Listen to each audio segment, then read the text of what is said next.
మేమైతే చిన్న ఉన్నప్పుడైతే మమ్మల్ని బయటికి పంపిస్తే మొత్తం ఆగమాగం చేస్తుండే మేము. Hello guys, welcome back to mini blog. 365 days challenge అయితే డే 84. ఇక మార్నింగ్ లేచేసి డైరెక్ట్ జిమ్ దగ్గరికి అయితే వచ్చేసిండే. ఫుల్ అంటే ఫుల్ లేట్ అయిపోయింది ఇప్పటికే. ఇక ఓట్స్ కూడా ఏం తినలే, అంత టైం లేకుండా లేట్ లేచినాక అని చెప్పి ఓట్స్ కూడా ఏం తినలే. ఇప్పుడు 2 బనానాలు తినేసి దీనికి ఈరోజైతే చేద్దాం. జిమ్ లోపలికి వచ్చి 5 minutes ఫార్మ్ అప్ చేసుకొని ఫస్ట్ వేరియేషన్ అయితే స్టార్ట్ చేస్తుండే. ఫస్ట్ వేరియేషన్స్ 3 sets కంప్లీట్ చేసుకున్న తర్వాత ఫ్రంట్ పట్టుకొని అది కూడా పుల్ చేయాలి. అది కూడా 3 sets కంప్లీట్ చేసుకున్న తర్వాత థర్డ్ వేరియేషన్కి అయితే వచ్చిండే. థర్డ్ వేరియేషన్ కూడా సేమ్, ఇది కూడా 3 sets కంప్లీట్ చేసుకొని షోల్డర్ మొత్తం కంప్లీట్ చేసుకున్న తర్వాత బైసెప్ వేరియేషన్స్ అయితే వేస్తుండే. బైసెప్కి మొత్తం హ్యామర్, సిక్సాక్ రాడ్, ఇంకొకటి మిషన్తో అయితే వేస్తుండే. తర్వాత 5 minutes కార్డియో వేసుకొని ఈరోజు అయితే మంచిగా షోల్డర్స్ 5 వేరియేషన్స్ వేసేస్తుండే.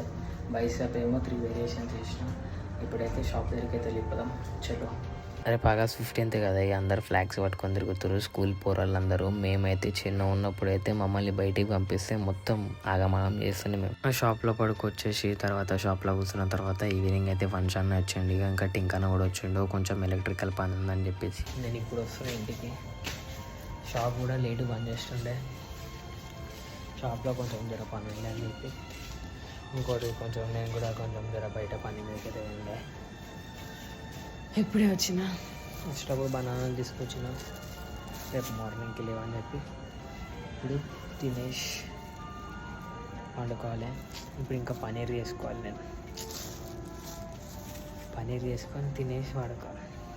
పన్నీర్ ఫ్రై చేసుకొని తినేసి పడుకుని వీడియో నచ్చినట్టయితే లైక్ చేసుకొని, షేర్ చేసుకొని, సబ్స్క్రైబ్ అయితే చేసుకొని, మన ఇన్స్టాగ్రామ్ అకౌంట్ అయితే ఫాలో అయితే కొట్టేసుకొని. బై.